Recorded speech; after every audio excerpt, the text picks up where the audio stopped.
The wedding began with tears. Not from joy. Not from love. From fear. Clara held her bouquet so tightly that the thorns dug into her skin, but she didn't let go. It was the only thing that still felt like hers. "Smile," her mother whispered through clenched teeth. "Don't ruin this. This. That's what they called it. Not a marriage. Not a new beginning. A deal." Clara was 19. And the man waiting for her at the altar was over 60. Don Esteban. A man with land, money, influence, and the power to erase the debt that was crushing her family. "It's your chance," her father had said without meeting her eyes. "He's saving all of us." But no one asked if she wanted to be saved. A house without sound. After the wedding, Clara arrived at a house that felt more like a museum than a home. Everything was too big. Too clean. Too quiet. Don Esteban didn't touch her that night. Nor the next. Nor the week after. He gave her a room of her own. A key. And a single sentence. "You're not trapped here. You're safe." Clara didn't understand. She had prepared herself for the worst. For disgust. For fear. But what she found instead was distance. And somehow, that unsettled her even more. A man who didn't look like the others. The days passed slowly.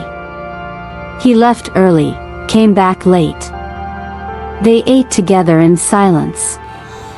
Sometimes he would ask, "Do you need anything?"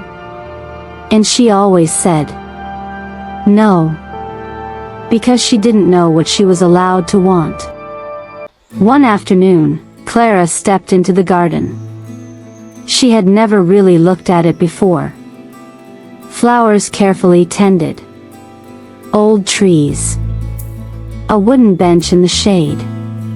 She sat down. And for the first time since the wedding, she breathed. "My son built that bench," a voice said behind her. She turned. Don Esteban stood there, holding a cup of tea. "He used to sit there with his mother," he added quietly. Clara didn't speak. "They died years ago," he said. "An accident." The silence changed. It wasn't heavy anymore. It wasn't uncomfortable. It felt human. The deal no one explained. Over time, Clara began to notice things. New clothes appeared without her asking. Books she liked were placed in her room. The piano in the living room, perfectly tuned. "You play?" he asked one evening. "I used to." "Then, play again." He didn't insist. He didn't command. He just left the door open. And little by little, Clara began to walk through it. One day, she overheard a conversation. Two men in his office. "It was expensive," one of them said. "But effective." "It wasn't about the money," Don Esteban replied. "It was the only way to help without humiliating them." Clara froze. Help? That night, she couldn't sleep. The next morning, she walked into his office without knocking. "Why did you do it?" she asked. He looked up, surprised. "Marry me," she clarified. Silence. "Because your father would never accept charity," he said finally. "And you would never accept losing your dignity." Clara felt something inside her crack. "But I didn't choose this." "No," he said softly.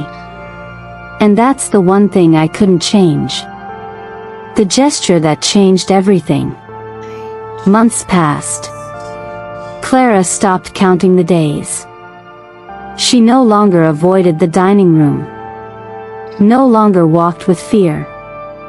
One evening, Don Esteban came home later than usual. He sat across from her, tired. "Your parents are coming tomorrow," he said. "The debt is gone." She frowned. "It always was," he added. "Then why?" "Because they needed to believe they had paid something." The truth filled the room like a quiet storm. The man who never asked for anything. That night, Clara sat at the piano. For the first time in years. The notes were uncertain at first. Then, steady. Don Esteban stood by the doorway, listening. He didn't clap. He didn't speak. He just stayed there. Like someone who didn't want to interrupt something that had finally come alive. An ending that didn't feel like one. Winter came. And with it, a quiet illness. Don Esteban grew weaker. Spoke less. One morning, Clara noticed the house was too silent. Even more than usual. She entered his room. He was lying in bed, eyes closed. "Clara," he said softly. "Forgive me for not giving you a choice." She stepped closer. "You gave me more than anyone ever did." He smiled faintly. "That wasn't part of the deal." "Then, it was a gift." The air grew still. "Stay in the house," he whispered. "Make it yours." Clara took his hand. For the first time. It already is. After. People talked. They always do. They said it was a strange marriage. That she gained everything. That he bought companionship. No one saw the shared silences. The open doors. The bench under the tree. Clara stayed. Not because she had been brought there. But because she chose to remain. And some nights, when the wind moved through the garden, she could almost hear footsteps approaching with a cup of tea.